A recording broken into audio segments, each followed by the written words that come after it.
Maze Runner: The Scorch Trials is the second installment to the Maze Runner trilogy because they're not stretching out their last installment into 2 parts, unlike some young adult-based novel movies these days. Divergent, Hunger Games, Harry Potter, Twilight. What this movie's about, it basically picks up right after the first one left off, so if you didn't see the first Maze Runner movie, spoilers. Thomas, Teresa, and a small group of others get out of the maze and they're taken to this organization basically saying that they're gonna help them, they're on their side, they're against Wicked, but then Thomas starts to realize that, you know what, maybe this place isn't so cool, so he and his friends break out of that place and venture off into the Scorch, which is basically this world now, this big dust ball desert destroyed city, and they gotta make it through it because there's these things called cranks chasing them, which are basically zombies. Now, I was actually looking forward to this movie because, number one, I actually liked the first Maze Runner movie. I think a lot of people gave it crap because not only the ending, but because they've picked apart a lot of young adult novel cliches that are in it, and I can kind of understand it, but I really liked the first Maze Runner movie, and the trailers for Scorch Trials I thought were really cool. And I gotta say, walking out of the movie, I did like this movie, but the first one, in my opinion, is still better.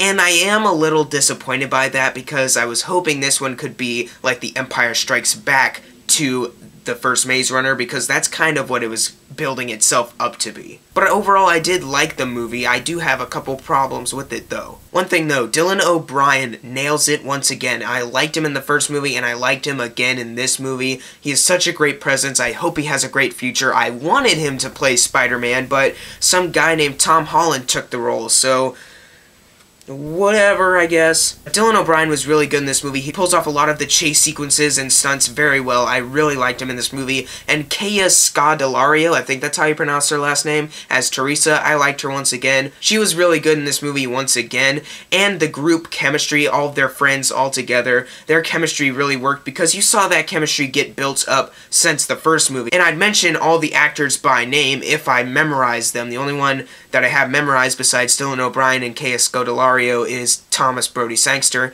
and he is pretty good. In my opinion, the only person that really gives a bad performance in this movie might be Alan Tudyk, who I will get to him later. Everyone else I thought did pretty good. They introduced a couple new characters who I'll get to later, and they were pretty good too. There's this kid who plays this guy Aries, and I thought he was really good. There's this girl who plays the character Brenda. I thought she was really good. She and Thomas might have a thing later on in the next movie. And Brenda's kind of father, Jorge? It's spelled J-O-R-G-E, so I don't know if you pronounce it Jorge or George or Jorge, whatever. I saw the movie yesterday and I already forgot how to pronounce his name.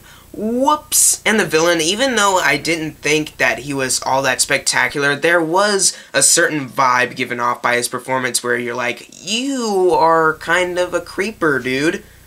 Congrats, man, for creeping me out. Running chases in this movie were very good, very fun to watch. Also, whenever there is action or excitement going on screen, you are gripped to your seat, chewing your nails because it is really suspenseful, actually. There's one stunt, which you might have seen in the trailer, where a certain character has to slide underneath a door that is closing down.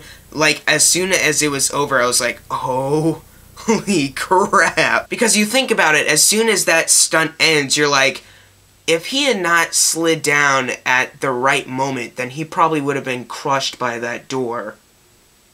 Wow. And scenes involving the cranks. CGI isn't really that good for the cranks. They kind of reminded me of the World War Z zombies, if anyone has seen World War Z. But they were kind of pretty fun to watch when they're chasing down the other characters. All I'm saying is the CGI for the cranks just wasn't as good as you'd think it would be. And after hearing this, you might be thinking, wow, Jackson, you like the acting, you like the action sequences, it sounds like you'd like this movie. And as I mentioned, I did like this movie for the first half, but then they get to one certain scene that just changes the movie entirely. And I would like to call the scene the party scene, where Alan Tudyk comes out and he's like, oh, hey, you want the party, bro? And they're like, no, we're just looking for our friends. Have you seen them? Oh, they might have gone inside. You should drink this. It's the price of admission. Not only was Alan Tudyk's voice just really goofy, but just these two smart characters, because it's Dylan O'Brien and the girl character, Brenda, like, these are really smart people, yet they're gonna drink something from a stranger? And that just causes some weird illusions of CGI and characters, and some weird love triangle, I guess? They never really delve into it ever again. Maybe they will for Death Cure. I don't know. But after that scene was over, they kind of reunite and continue the plot anyways, so as soon as that scene was done, I was like, oh, that wasn't really necessary. Okay. Amazing. And just, you'd think one moment is actually going to get exciting, like, okay, now the party scene's out of the way, we're going to get back to suspenseful action, right?